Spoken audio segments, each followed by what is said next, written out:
ඉතින් අද අරන් ඇවිල්ලා තින්නේ මෙන්න මේ කියන LED බල්බ් එක කොහොමද රීප්ලේස් කරන්නේ කියලා. ඔන්න බලන්න මැජික් එක. මෙන්න මේ බල්බ් එක ඉතින් රීප්ලේස් කරන්නේ කොහොමද කියලා තමයි ඉතින් අද අරන් ඇවිල්ලා තින්නේ. ඉතින් අපි වැඩි කතා නැතුව යම් වීඩියෝ එකකට ඉතින් මේක සුපිරියටම රීප්ලේස් කරන විදිහ වීඩියෝ එකේ මැද්දේදී තමයි තින්නේ. ඒක ඉතින් ස්කිප් නොකර බලන්න ඕන. එතකොට මේ බල්බ් එක කොහොම හරි ගොඩ දාන්න පුළුවන් අපිට. ඉතින් අපි වැඩි කතා නැතුව යම් වීඩියෝ එකට ඉතින් ඔයගොල්ලෝ තාම මාව සබ්ස්ක්‍රයිබ් කරලා නැත්නම් දැන්ම සබ්ස්ක්‍රයිබ් කරලා බෙල් අයිකන් එකත් දාලා තියාගන්න. එතකොට මම කියන ඕන වීඩියෝ එක නොටිෆිකේෂන් මාර්ක් එකෙන් ලබා ගන්න පුළුවන්. එහෙනම් ඉතින් අපි වැඩි කතා නැතුව යම් වීඩියෝ එකට I'm finally facing it all fearless. ඉතින් දැන් ඔයාලට පේන්නේ මෙන්න මේ අපේ බල්බ් එක තමයි. ඉතින් මේ බල්බ් එක ගත්ත වොට් 15 බල්බ් එකක්. ඉතින් මෙන්න මේකේ ඔයගොල්ලන්ට පේනවා ඇති ඔන්න බලන්නකෝ. ඉතින් මේ තියෙන්නේ මෙන්න මෙතන. ඉතින් මම බල්බ් දෙක රීප්ලේස් කරලා තිනවා. ඊට පස්සේ මෙතනින් හතරක් තියෙනවා. හතරෙන් එකක් තමයි පිච්චිලා තියෙන්නේ. අන්න ඒක තමයි ඉතින් අපිට රීප්ලේස් කරන්න තියෙන්නේ. හරි ඉතින් අපිට තියෙන්නේ මේක රීප්ලේස් කරන්න ඕන නම් මේ බල්බ් එක කඩලා ඉවත් කරන්න ඕන.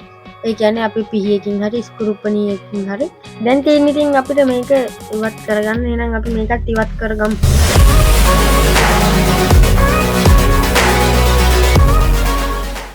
ඔයගලන්ට පේනවා ඇති ඉතින් මම මෙන්න මේ විදිහට ඉතින් මේ බල්බ් එක ඉවත් කරගත්තා. ඉතින් දැන් තියෙන්නේ ඉතින් අපිට මේක ස්ක්‍රූපණියෙන් පොඩ්ඩක් මේ බල්බ් එක උරගන්න.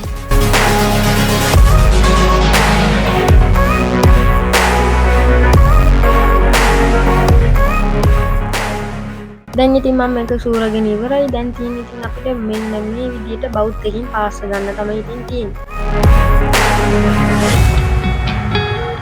ඉතින් දැන් තියෙන්නේ ඉතින් අපිට මේක පාස් ගන්න තමයි. එහෙනම් ඉතින් අපි ඉස්සරහට බලමු කොයි වගේද කියලා පාස් ගන්නේ.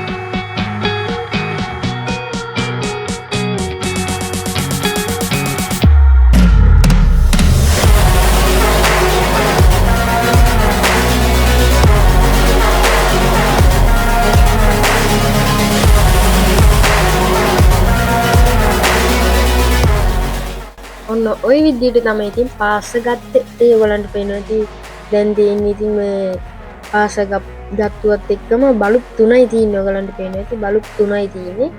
ඉතින් මේක ඉතින් හැදෙනම වැඩක් නැහැ. මේ බල්බ් 3න් එළියක් ගන්න බෑ එච්චරම. ඉතින් මම මේක හදන්න ඕනි හින්දාම ඉතින් ඔයගලන්ට පෙන්නුවේ. ඉතින් එහෙනම් තාත්තලා පිළිගින්